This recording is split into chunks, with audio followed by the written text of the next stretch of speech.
मोदी और शाह की जोड़ी ने दिल्ली पर तो फतेह हासिल कर ली है। अब दिल्ली के बाद उनके निशाने पर फतेह हासिल करनी है, वो है बिहार।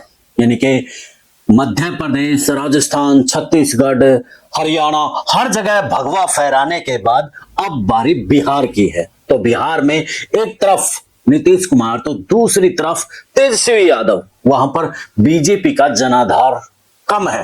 तो ऐसे में मोदी और शाह कैसे वहां पर भगवा फहराएंगे, आज का यही विषय रहेगा। उससे पहले आप भी कमेंट करके बताइए कि क्या बिहार में नरेंद्र मोदी और शाह मिलकर के भगवा फहरा पाएंगे। चैनल को फॉलो, शेयर और कमेंट करना ना भूले। बढ़ते हैं आगे।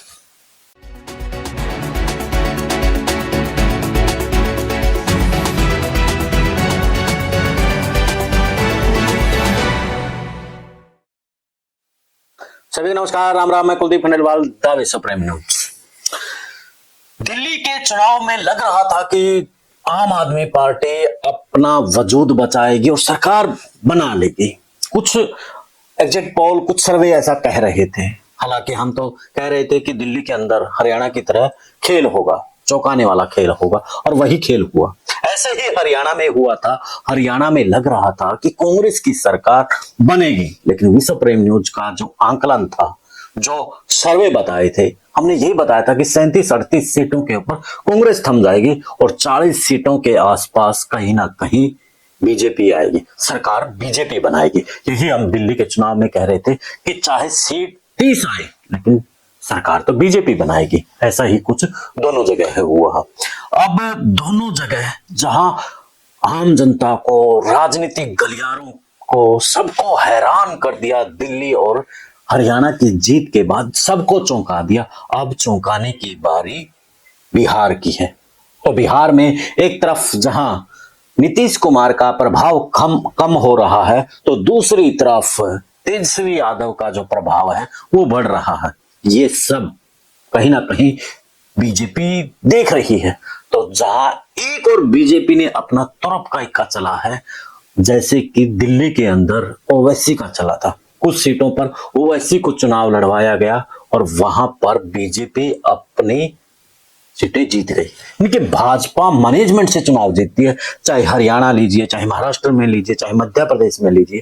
क्योंकि उनकी जो महारत है वो मैनेजमेंट में है, और उसी मैनेजमेंट के रास्ते से वो सत्ता की दहलीज तक पहुंच जाती है। अब वहां पर भी जो बता रहे हैं बिहार के पत्रकार साथी हैं या फिर वहां के जो राजनीतिक लोग हैं, कि प्रशांत किशोर भी उसी वोट बैंक पर अपनी सेध जमाए हुए हैं जिस पर नीतीश कुमार की पकड़ है। हालांकि नीतीश कुमार कभी पांव पकड़ रहे हैं, कभी ब्रेसलेट खेल रहे हैं, मानो कि उन्हें कोई नशा चढ़ा हुआ हो गांजे का। तो अब वहां पर खेल पलटने वाला है। वहां पर जो खेल है, अब दूसरा खेलेगी बीजेपी।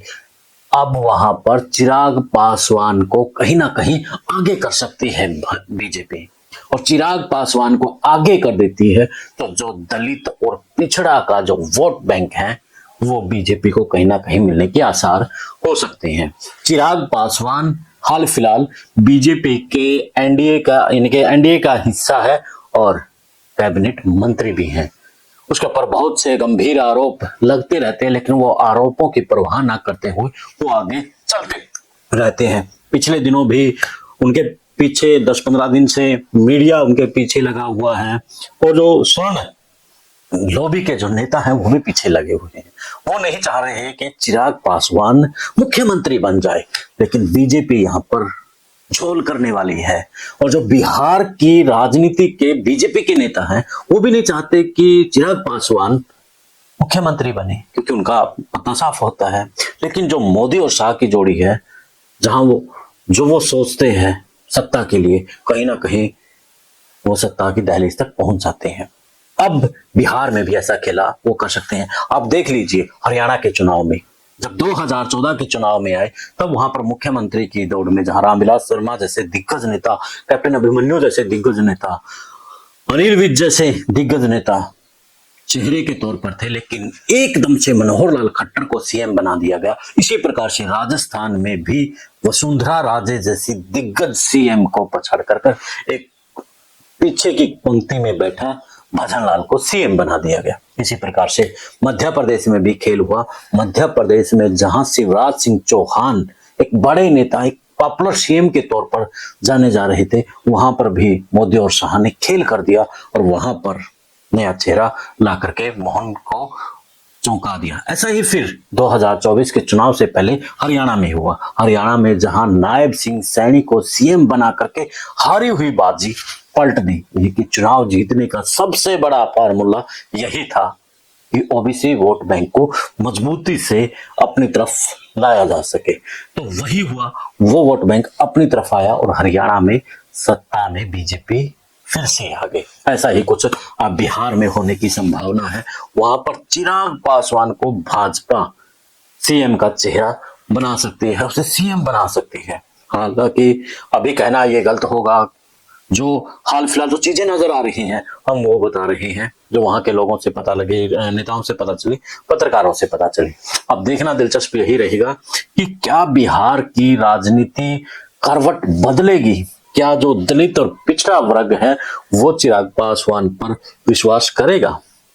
देखते रहिए इसके लिए विश्व प्रेम न्यूज आपको बिहार की राजनीति का एक एक अपडेट आपको मिलता रहेगा। जैसे कि दिल्ली चुनाव के अपडेट अब तक पहुंचाई है, दिल्ली का पूरा चुनाव विश्व प्रेम न्यूज ने कवर किया, आपको दिखाया, आपको बताया, आपको सुनाया। इसी प्रकार से बिहार की राजनीति को लेकर के भी आपसे जुड़ा रहेगा विश्व प्रेम न्यूज। दे इजाजत, फिर मिलते हैं एक नए मुद्दे, एक नए विश्लेषण के साथ। जय हिंद, जय भारत।